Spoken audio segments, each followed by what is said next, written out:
سیدائے کائنات فرماتی ہیں، مخدومہ کائنات فرماتی ہیں، ایک مرتبہ میرے بابا کی یاد آ رہی تھی۔ اللہ کے رسول علیہ السلام سے ملاقات کے لیے میں نے میرے سرتاج مولائے کائنات سید السادات خاتم الولایت فاتح خیبر سیدنا علی ابن ابو طالب سے کہا میرے سرتاج چلیں، بابا کی بڑی یاد آ رہی ہے، آقا کی بڑی یاد آ رہی ہے۔ ہم دونوں نکلے اور نکلنے کے بعد بابا کے گھر گئے تو ہم نے بابا کو کس حالت میں پایا؟ اللہ اکبر! محسوس کرنے والے محسوس کریں، بہنوں کی بھائیوں کی سب کی خاص توجہ۔ اللہ اکبر! سیدہ کائنات فرماتی ہیں جب ہم بابا کے گھر گئے تو ہم نے بابا کو اس حال میں پایا کہ اللہ کے رسول اس طریقے سے اپنے دونوں گھٹنوں پر ہاتھ رکھ کر کے، اللہ اکبر! توجہ کریں، اگر آپ کو نظر آ رہا ہے، اللہ اللہ، آقا نے دونوں گھٹنوں کو اس طریقے سے ہاتھوں سے جوڑ رکھا ہے اور دونوں گھٹنوں پہ سر رکھا ہے اور سر رکھ کر کے موٹے موٹے آنسوؤں سے رو رہے ہیں۔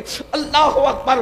یہ بیٹھنے کی کیفیت دیکھیں، انسان اس وقت اس کیفیت میں بیٹھتا ہے جب وہ بڑا غمگین ہوتا ہے، اس کو کچھ دکھڑا یاد آتا ہے، اس کو کوئی تکلیف یاد آتی ہے۔ اللہ اکبر! ذرا دیکھیں تو صحیح، اللہ اللہ، جس کے صدقے میں کائنات کی خوشیاں ملتی ہے، جس کے صدقے میں کائنات کو خوشیاں ملتی ہے، بلکہ جس کے صدقے میں خوشی کا وجود ہے، جس کے صدقے میں خوشیاں پیدا کی گئی ہے، آدم کو خوشیاں ملی ہے، جس کے صدقے میں نوح کو خوشیاں ملی ہے، جس کے صدقے میں داؤد کو خوشیاں ملی ہے، جس کے صدقے میں ایوب کو خوشیاں ملی ہے، جس کے صدقے میں یوسف کو خوشیاں ملی ہے، جس کے صدقے میں ابراہیم کو خوشیاں ملی ہے، جس کے صدقے میں بلکہ خوشیوں کی سوغات جس کے نالین کی خیرات ہے، میرے امام کہتے ہیں ان کے نثار کوئی کیسے ہی رنج میں ہو، ان کے نثار کوئی کیسے ہی رنج میں ہو، جب یاد آ گئے ہیں سب غم بھلا دیے ہیں۔ اللہ اکبر! ہر خوشی ان کی نالین کا صدقہ ہے، لیکن آج ہوا کیا ہے؟ سیدہ کائنات بیان کر رہی ہے، آج ہوا کیا ہے؟ رسول اللہ گھٹنوں میں سر رکھ کر کے رو رہے ہیں۔ میرے بھائی محمد علی فیضی آج کلام پڑھ رہے تھے، بڑا خوبصورت سا کلام، حضور آپ کو دیکھنا چاہتا ہوں۔ اللہ اکبر! کتنی خوبصورت وہ آنکھیں ہیں جو مصطفیٰ جان رحمت کو دیکھتی ہیں، جو مصطفیٰ جان رحمت کو تکتی ہیں، جو مصطفیٰ جان رحمت کا دیدار کرتی ہے۔ اللہ اکبر! خدا کرے یہ مکڑا، خدا کرے یہ جملہ، خدا کرے یہ مصرع حضور کی بارگاہ میں مقبول ہو جائے اور کبھی پردہ اٹھے اور ہمیں دیدار نصیب ہو جائے۔ یاد رکھنا، یہ پڑھنا رسمی نہیں ہے۔ اگر آج بھی کوئی دل سے کہے حضور آپ کو دیکھنا چاہتا ہوں تو محفل سے اٹھے گا بعد میں، پہلے یار کا دیدار نصیب ہو جائے گا۔ اللہ اکبر! آپ سمجھتے کیا ہیں؟ کچھ لوگ ایسے بھی آپ کی محفل میں ہوتے ہیں، ادھر پڑھا جاتا ہے، ان کے جسم یہاں موجود ہوتے ہیں اور ان کی حاضری بیٹھے بیٹھے وہاں ہو جاتی ہے۔ اللہ اکبر! اور وہی لوگ اس جلسے کی کامیابی کا سبب ہوتے ہیں۔ بھائی کفیل کہتے ہیں کہ ہمارے آنے سے کامیابی ہوتی نہیں، اس مجمع میں ایسے بھی قلندر بیٹھے ہوئے ہیں جن کے آنسو پوری محفل کی ضمانت، مقبولیت کی ضمانت ہو جاتے ہیں۔ اللہ اکبر! لیکن دھیان سے سنو اللہ والو، اللہ اکبر! سیدہ کائنات فرما رہی ہیں حضور گھٹنوں میں سر رکھ کر رو رہے ہیں۔ حضور کے درد کو محسوس تو کرو، حضور کے عشق میں تڑپنے والوں، حضور کے عشق میں مچلنے والوں، ابھی مچل مچل کر نعت پڑھ رہے تھے، مجھے تمہارے مقدر پہ رشک آ رہا تھا، کتنے خوش نصیب ہو، اللہ نے اپنے محبوب کی محبت تمہیں دی ہے، حضور کا عشق تمہیں دیا ہے، حضور کی محبت تمہیں عطا کی ہے، لیکن حضور کے درد کو محسوس کر لو، اس لیے کہ وہ محب کیسا ہے جو اپنے محبوب کے درد کو نہ سمجھ سکے، وہ محب کیسا ہے جو اپنے محبوب کی تکلیف کو نہ سمجھ سکے۔ آؤ حضور کیوں رو رہے ہیں، حضور کے رونے کی وجہ کیا ہے، اور وہ بھی کیفیت کیا ہے؟ گھٹنوں میں سر ہے اور سر رکھ کر کے اس طرح رو رہے ہیں کہ آنسوؤں سے داڑھی شریف تر ہو گئی ہے۔ اللہ اکبر! سیدہ نے سلام کیا، مولائے کائنات نے سلام کیا، حضور نے سر اٹھایا، سیدہ کا استقبال کیا، اس لیے کہ میرے آقا کی عادت تھی، ہمیشہ میرے سرکار سیدہ کا استقبال کرتے تھے۔ یہ بات بھی کہہ دوں بنگال والو، اللہ اکبر! ایک ہی ہستی ہے جس کے لیے حضور بار بار سر و قد کھڑے ہوتے ہیں، وہ کوئی اور نہیں ہے، وہ صرف حسنین کی امی ہے، جس کے لیے کونین کا مالک سید الانبیاء، سید المعصومین، سید الانبیاء، سید المعصومین سر و قد اٹھ کر کے کھڑے ہوتے ہیں۔ غور تو کیجئے، اتنے غم کی کیفیت میں بھی، حالانکہ ہمارے حضور غمگین نہیں، حضور علیہ السلام کے صدقے میں غم دور ہوتے ہیں، لیکن اس کیفیت میں بھی حضور اٹھ کر کے کھڑے ہوئے، سیدہ کو بوسے دیے۔ اللہ اکبر۔ سیدہ نے تڑپ کر کہا بابا کون سی چیز آپ کو رلا رہی ہے، کس وجہ سے آپ رو رہے ہیں؟ آقا اس طریقے سے رو رہے ہیں، تنہائی میں بیٹھ کر گھٹنوں پہ سر رکھ کر موٹے موٹے آنسوؤں سے رونے کی وجہ کیا ہے؟ تو میرے سرکار نے اپنی شہزادی سے کہا فاطمہ تم نے پوچھا ہے تو میں تمہیں بتاتا ہوں، میرے رونے کی ایک وجہ ہے، میں معراج پر گیا تھا، معراج پر جانے کے بعد جب میں نے جہنم کا مشاہدہ کیا، جب میں نے جہنم کو دیکھا تو جہنم کو دیکھنے کے بعد آج وہ جہنم کا منظر مجھے یاد آ گیا ہے، آج وہ جہنم کا منظر مجھے یاد آ گیا ہے فاطمہ، اسی منظر کو یاد کر کے میں رو رہا ہوں۔ میرے رونے کی وجہ یہی ہے کہ میں سوچتا ہوں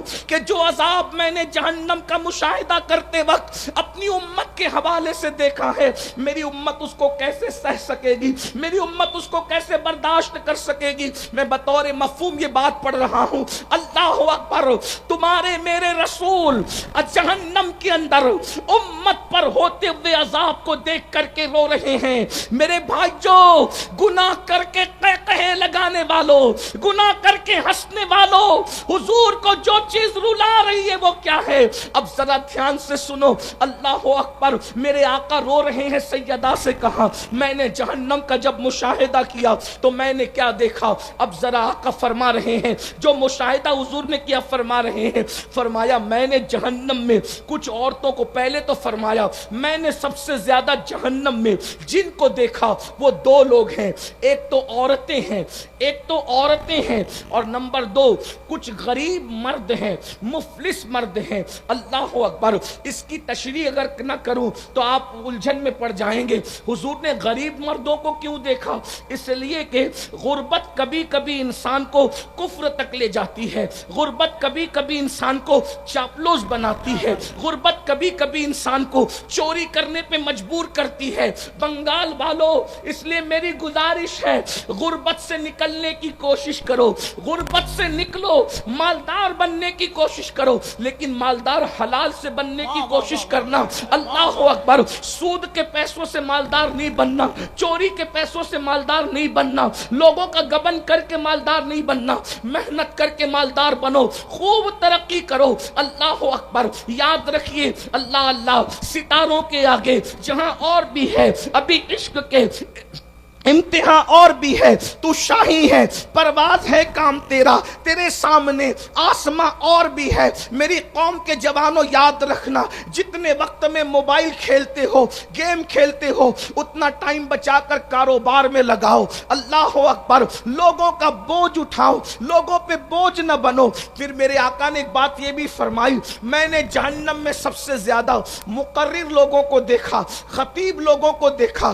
اور ان کے ہونٹ آگ کی کینچی سے کاٹتے ہوئے دیکھا۔ یہ وہ لوگ تھے جو لوگوں میں جا کر کے فتنہ پروری کرتے تھے، ایسے عنوان پہ تقریریں کرتے تھے جس سے امت لڑے، جس سے قوم میں جھگڑا پیدا ہو، جس میں قوم میں اختلاف پیدا ہو، جس سے قوم میں انتشار پیدا ہو۔ اللہ اکبر، یہ بات بھی آپ کو کہہ دوں میرے بھائیوں، یاد رکھنا پوری امت متحد تھی اس پر کہ رسول اپنی قبر انور میں زندہ ہیں، لیکن کچھ مقرر ایسے پیدا ہوئے جنہوں نے آ کر یہ فتنہ چھوڑا کہ معاذ اللہ وہ تو مر کر مٹی میں مل گئے۔ ایسے لوگوں کے ہونٹ آگ کی کینچی سے کاٹے جانے والے ہیں۔ اللہ اکبر، پوری امت اس بات پر متحد تھی کہ رسول اللہ کو جہاں سے پکارو وہاں سے حضور سنتے ہیں، لیکن کچھ مقرر آئے اور انہوں نے کہا نبی تو دیوار کے پیچھے کی خبر نہیں رکھتے، ایسے بدبخت لوگوں کی باتیں نہ سنا کرو۔ ایک بات اور بھی عرض کر دوں، پوری امت صحابہ کو جیسے چاہتی تھی ویسے اہل بیت کو چاہتی تھی،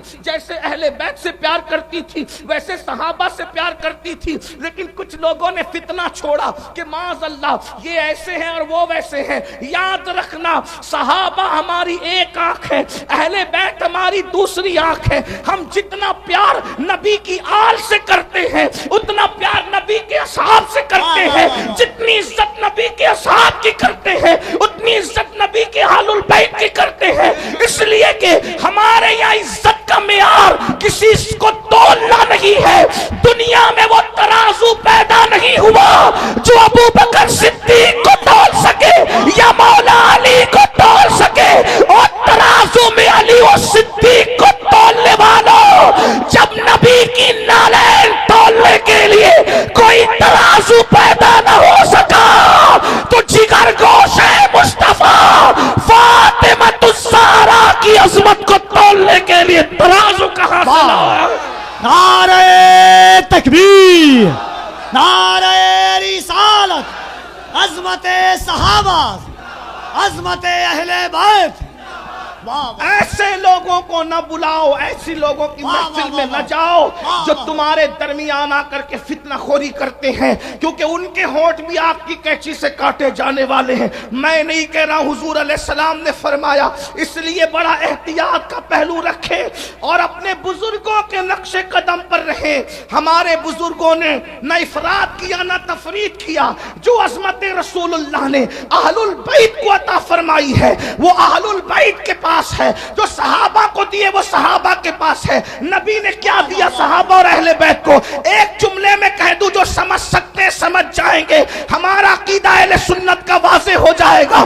خلافت الگ ترتیب، فضیلت الگ ترتیب، اہل البیت کی عظمت ہے اپنی جگہ۔ اللہ اکبر، بس اتنا سمجھ لو کہ اللہ اکبر، صحابہ اور اہل بیت کا فرق کیا ہے؟ صحابی وہ ہے ابو بکر صدیق کی شکل میں جس کے کندھوں پہ نبی بیٹھتے ہیں۔ توجہ فرمائے، اگر جملہ دل میں اتر جائے تو دعا دینا۔ صحابی وہ ہے جو نبی کو کندھوں پہ اٹھاتا ہے، اور اہل البیت وہ ہے علی کی شکل میں جس کو نبی اپنے کندھوں پر اٹھاتے ہیں۔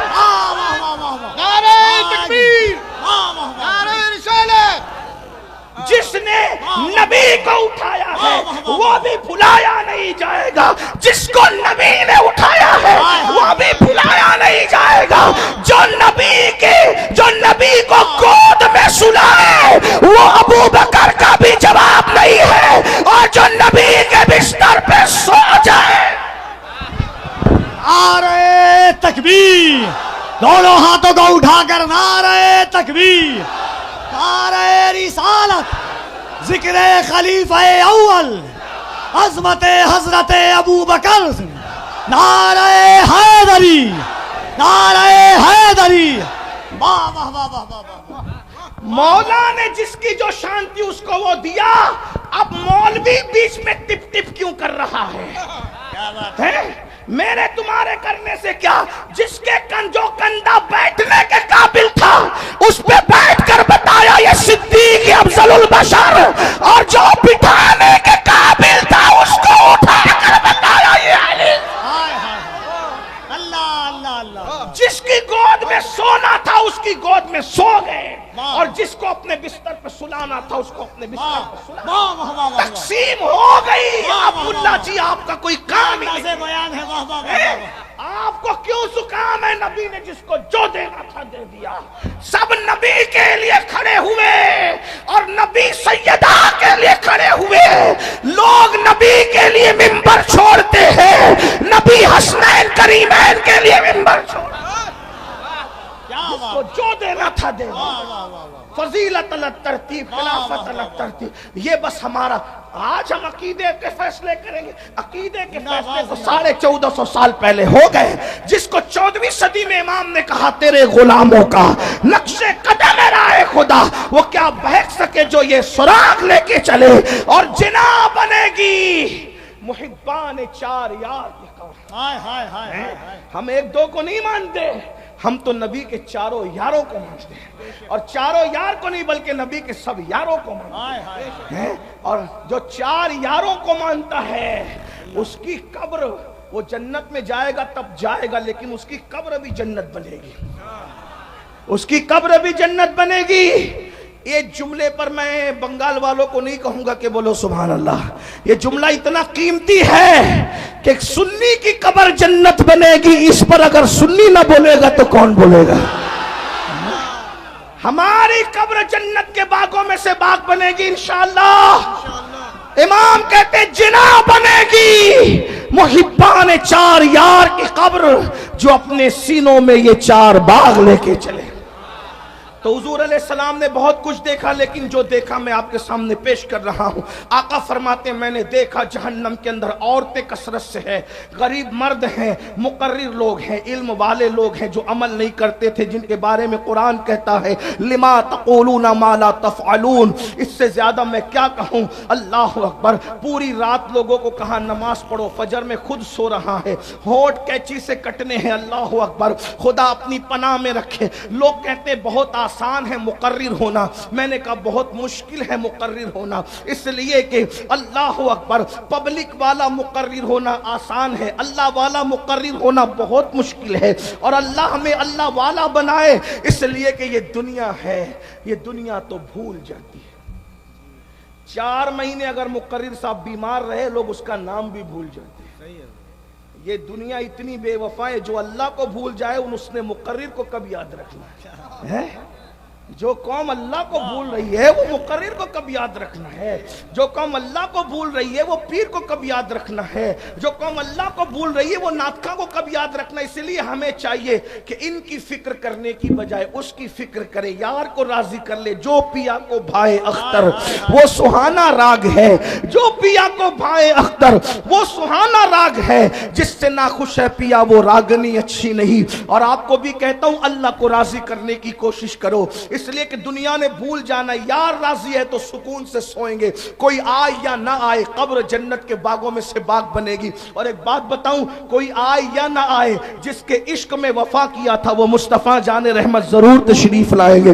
یہاں کہتے ہو نا حضور آپ کو دیکھنا چاہتا ہوں، وہ تمہاری قبر میں آ کر کے دیدار کرائیں گے. ایک بار نہیں بار بار کرائیں گے. جتنا عشق ہوگا اس کے مطابق دیدار نصیب ہوگا. اور صرف ان کا نہیں ہوگا، ان کی آل کا بھی ہوگا، ان کے اصحاب کا بھی ہوگا. جیسا عشق ہے ویسی بات ہے. تو میں عرض کر رہا تھا، میں بات طول نہ دیتے ہوئے، بات بالکل طول نہ دیتے ہوئے طویل ہو جاتی ہے، عادت بگڑی ہوئی ہے. خدا کرے یہ عادت بھی سدھر جائے. اللہ اکبر. توجہ کریں. آقا فرماتے ہیں ہم نے جہنم کا مشاہدہ کیا تو دیکھا کچھ عورتیں اوندھے منہ جہنم میں لٹکی ہوئی ہے. ننگی عورتیں اوندھے منہ جہنم میں لٹکی ہوئی ہے. ان کا سر نیچے ہے، ان کے پیر اوپر ہے. اللہ اکبر. کہاں؟ جہنم میں. اگر کمرے میں بھی کسی کو اوندھے منہ لٹکا دو میرے بھائی، کسی کو کمرے میں بھی اوندھے منہ لٹکا دو تو اس کا حال کیا ہوتا ہے. اگر سجدہ 10 منٹ کا ہو جائے تو بھی سانسیں اکھڑنے لگتی ہے، ہاتھ کا وزن بے چین کرنے لگتا ہے. لیکن اللہ اکبر، پہلے تو جہنم کی وادی، اس میں عورتوں کا اوندھے منہ نیچے سر اوپر پیر، ننگے بدن اوندھے منہ لٹکنا، اور پھر بالوں سے ان عورتوں کو باندھ دیا گیا تھا. اللہ اکبر. وہ عورتیں چیختی چلاتی تھی. میرے آقا نے فرمایا، میں نے پوچھا جبریل یہ کون عورتیں ہیں اوندھے منہ جہنم میں لٹکی ہوئی ہے؟ اگر تمہیں بھی اپنی ماں سے پیار ہے تو ان تک یہ بات پہنچانا رسول اللہ کی. اپنی بہن سے پیار ہے، بیوی سے پیار ہے، بیٹی سے پیار ان تک پہنچانا. اور جو بہنیں اپنے آپ سے پیار کرتی وہ بھی سن لیں. اللہ اکبر. آقا فرماتے میں نے جبریل سے پوچھا جبریل یہ کون عورتیں ہیں جو اوندھے منہ ننگی جہنم میں لٹکی ہوئی ہے؟ جبریل امین عرض کرتے یا رسول اللہ صلی اللہ علیہ وآلہ وسلم یہ آپ کی امت کی وہ عورتیں ہیں جو دنیا کے اندر بے پردہ رہا کرتی تھی، دنیا میں بے پردہ رہتی تھی، اجنبی مردوں سے باتیں کرتی تھی. اور آقا سے عرض کی یا رسول اللہ یہ شادی شدہ ہونے کے بعد بھی دوسرے مردوں کے ساتھ ناجائز تعلقات قائم کرتی تھی. 3 باتیں بطور مفہوم میں نے پڑھا ہے. نمبر 1 بے پردہ رہتی تھی. اے میری بہنوں، آپ اجتماع میں آئی ہو، اس اصلاح معاشرہ کی محفل میں آئی ہو، زیادہ تر آپ پر توجہ ہم لوگوں کی نہیں ہوتی، ہم آپ سے بات نہیں کر پاتے، لیکن آج خصوصی یہ ایک بات میں آپ سے کرنا چاہتا ہوں.